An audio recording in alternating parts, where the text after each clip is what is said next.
तुम तो कालो हांक जन उड़ावा, अब बार बार मही लागी बुलावा। सुनत लखन के बचन कठोरा, परस सुधारी धरे कर घोरा। अब लक्ष्मण जी जो हैं वो कहते हैं तुम तो कालू हांक जन लावा, तुमको काल ने यहां हांक करके बुला लिया है। अब बार बार मही लागी बुलावा, अब बार बार मुझसे तुम बैठान रहे हो। और सुनत लखन के वचन कठोरा, लक्ष्मण जी के कठोर वचन को सुनकर परस सुधारी धरे कर घोरा। और हाथ में फरसे को, भयानक फरसे को उठा करके, सुधार करके हाथ में ले लिया। अब जाने दे दोष मोहि लोगू, कटुबादी बालक बध जोहू। बाल बिलो की बहुत मैं बांचा, अब यहू मरण हार भा सांचा। कह रहे हैं परशुराम जी, अब जाने दे दोष मोहि लोग, अब कोई लोग मुझे दोष नहीं देंगे। कटुबादी बालक बध जोहू, ये कटुबादी बालक जो है बध के योग्य है। और बाल बिलो की बहुत मैं बांचा, बालक समझ के, बच्चा समझ के अभी तक मैं बहुत बचा, अपने को रोका।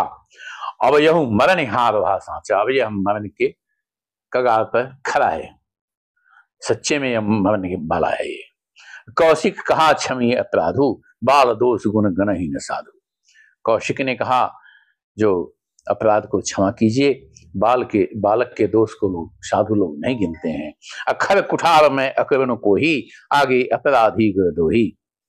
और ये आपका जो फरसा है, विश्वामित्र जी ने कहा जो बालकों के दोष को नहीं गिनना चाहिए, साधु लोग उसको नहीं गिनते हैं। साथ ही बोले तीखी धार वाले कुठार को धारण करने वाले, मैं दयारहित और क्रोधी, और यह गुरुद्रोही और अपराधी मेरे सामने। खैर कुठार अकर्ण, मैं अकर्ण को ही, आगे अपराधी गुरुद्रोही। और ये गुरुद्रोही जो अपराधी है वो आगे खड़ा है। उतर देत छोड़ू बिन मारे, केवल कौशिक शील तुम्हारे। हे कौशिक, इतने पर भी मैं इसे नहीं मार रहा हूं। उत्तर दे तो छोड़ू बिन मारे, उत्तर प्रति उत्तर देने पर भी मैं इसको नहीं मार रहा हूं। केवल कौशिक शील तुम्हारे, सिर्फ तुम्हारे, हे विश्वामित्र, केवल तुम्हारे शील से, प्रेम से मैं इसको नहीं मार रहा हूं। न तो यही काठ कुठार कठोरे, गुई ही उवे न होते हूं थोड़े। नहीं तो इसको अपने कठोर कुठार से काट करके गुरु के वेन से मैं उविन हो जाता। गांध सिनु का हृदय हंसी, मुनि हवि सूझ, अज मैं खाम न ऊख मय, अजहु न बूझ अबूझ। विश्वामित्र जी ने हृदय में हंसकर कहा, मुनि को हरा ही हरा सूझ रहा है, अर्थात सर्वव्रत विजयी होने के कारण ये श्री राम लक्ष्मण को साधारण क्षत्रिय ही समझ, किंतु यह लोहमयी केवल फौलाद की बनी हुई खाम, खड्ग जो है वो कीवस की खाम नहीं है जो मुंह में लेते ही गल जाए। खेद है मुनि अभी बेसमझ बने हुए हैं, इनके प्रभाव को नहीं समझ रहे हैं।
कहु लखन मुनिशील तुम्हारा, को नहीं जान विदित संसारा।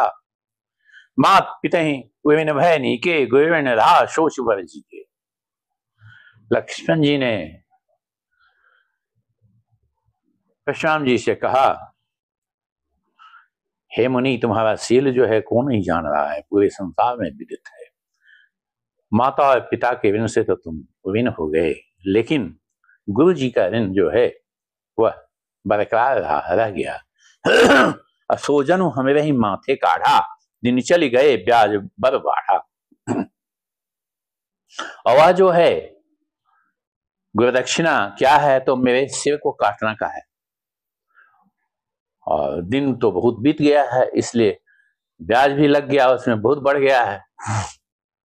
पहले एक सिर काटना था, अब तो उसका ब्याज हो गया, बहुत दिन हो गया, सूद तो लगेगा ना। अब आनिए व्यवहारिया बोली, तुरंत देऊं मैं थैली खोली। अब हिसाब करने वाले बुला लाइए, मैं तुरंत थैली खोल कर दे दूंगा। अब यहाँ जो है गुप्त रहस्य है, भगवान परशुराम जो हैं जब भोलेनाथ से शिक्षा प्राप्त करते हैं तो गुरुदक्षिणा में भोलेनाथ ने बड़ा ही विचित्र गुरुदक्षिणा मांगा है। उन्होंने कहा, ये शेषनाग का एक सिर तुम हमको ला के दे दो, क्योंकि हमको इस हाथी को जिंदा करना है। उसके पास तो 1000 सिर हैं, तुम उसका मात्र एक सिर ला के दे दो। अब ये इतना मुश्किल काम था जो संभव नहीं था, क्योंकि वो भगवान स्वयं अनंत हैं और ऊपर से विष्णु के द्वारा रक्षित भी हैं, तो उनको उनका सिर काटना बड़ा मुश्किल था, इसलिए नहीं काट पाए। उनका फरसा जो है धरा का धरा रह गया। वही यहाँ कहते हैं लक्ष्मण जी, उसी का याद दिलाते हैं। सुनी कटु बचन कुठार सुधारा, हाय हाय शब सभा पुकारा। यह कटु वचन सुन करके परशुराम ने कुठार को उठाया है, सुधारा, और हाय हाय शब सभा पुकारा। सभी सभा लोग, सभा सब जो थे वो हाय हाय करने लगे। भिगुबर परस दिखावहु मोही, विप्र विचार बचो न पदोहि।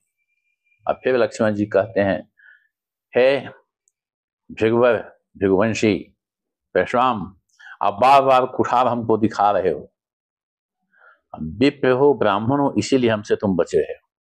अब मिले ने कहूं सुभटरन गाढ़े, तुम्हें बलवान धीर वीर कोई जो योद्धा है वह तुमको कभी नहीं मिला। द्विज देवता घर ही के बाढ़े, और द्विज देवता जो हो ब्राह्मण देव घर में ही अपने को बहुत बलवान समझने लगे। घर ही में बड़े हो तुम, अनुचित कही सब लोग पुकारे, सभी लोग अनुचित कहकर ये पुकारने लगे, रघुपति शय नहीं लखन निवारे। रघुपति जी ने, श्री राम ने आंख से लखन को इशारा किया और रोक दिया। लखन उतर आहुत सविस भृगवर कोप कृषाणु, बढ़त देख जल संबसन बोले रघुकुल भानु। लक्ष्मण जी का जो उत्तर था वो एक तरह से आहुति था, जो भृगुवर के क्रोध को प्रज्वलित कर रहा था, उनके क्रोध को बढ़ा रहा था। अब बढ़ता देख जल संवचन, और इसको बढ़ता हुआ देखकर जैसे जल का छींटा मारने से धधरा जो है, ताप जो है, अग्नि जो है वो थोड़ा कम हो जाती है, उस तरह से भगवान बोलते हैं, बोले वचन बोले रघुकुल भानु। भगवान रघुकुल भानु अर्थात श्री रामचंद्र जी बोले, नाथ करी वालक पर छूहो, क्रोध दूध मुख करी न कोहो, जो पे प्रमुख भाव कछु जाना, ताकि मैं राम विकरत आना, जो लरिकार कछु जगरी करही, तबे तुमातु मोद मन भरही, करिए कृपा शिशु सेवक जानी, तुम सब शील धीर मुनि ज्ञानी, राम वचन सुनि कछुक जोयाने, कहि कछु लखन बहुरी मुसुकाने,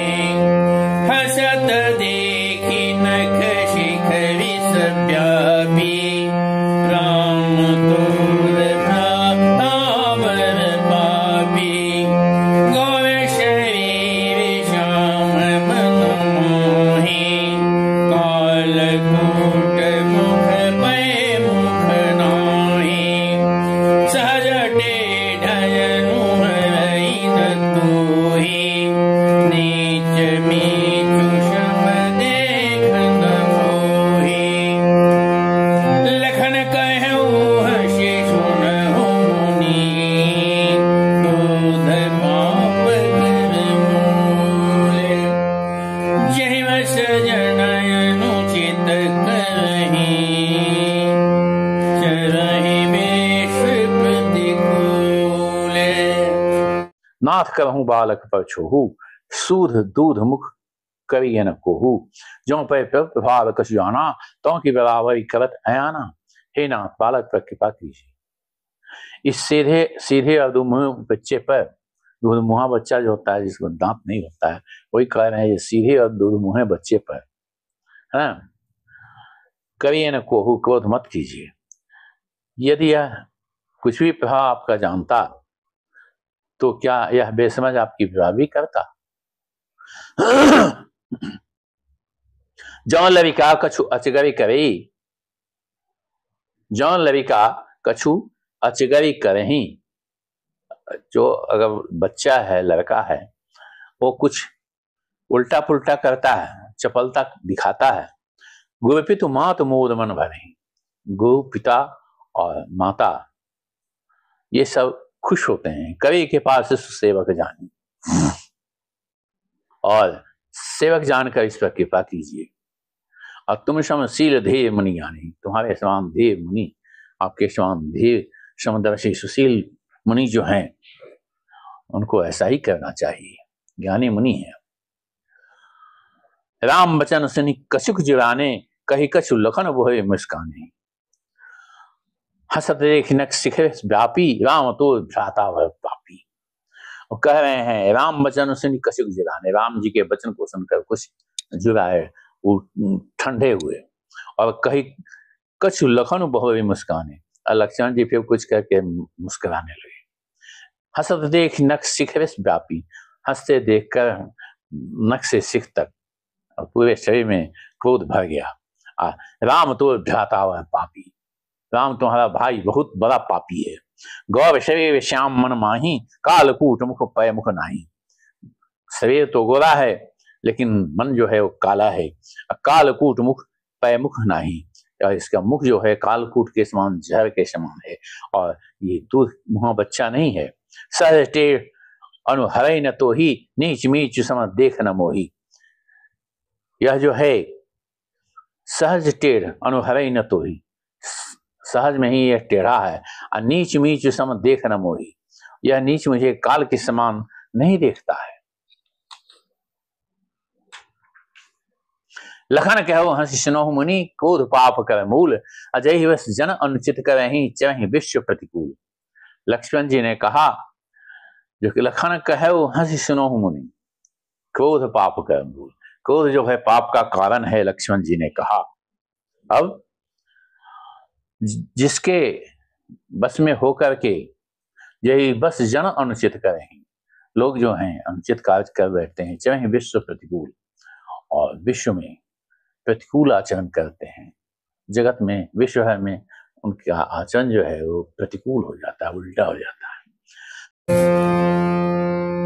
मैं तुम्हारे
मैं तुम्हार अनुचर निभाया, परिहरि कोप कवि अवधाया। टूट चाप नहीं ज्यों विषाने, बैठिए होंगी पाए पिराने। हे मुनिराज मैं आपका दास हूँ, अब क्रोध त्याग कर दया कीजिए। टूटा हुआ धनुष क्रोध करने से जो नहीं जागा, खड़े खड़े पैर दुखने लगे होंगे, कृपया बैठ जाइए। जो अति प्रिय तो कवि उपाई, जुअरिये को वर गुनी बुलाई। बोलत लखन ही जनक डराही, मष्ट करहूं अनुचित बल नाही। यदि धनुष अत्यंत ही प्रिय है तो कोई उपाय करना चाहिए, किसी बड़े गुनी को बुला करके इसको जोड़िए। और लखन जी जो ऐसा बोल रहे हैं उससे जनक जी डर जाते हैं और कहते हैं मष्ट करहूं अनुचित फल नाही, बस चुप रहिए, अनुचित बोलना अच्छा नहीं। थर थर कांपहि पूर्ण नारी, छोट कुमार कोट बर भारी। भृगुपति सुनि सुनि निर्भय वाणी, स्तन जरई होई बलहानी।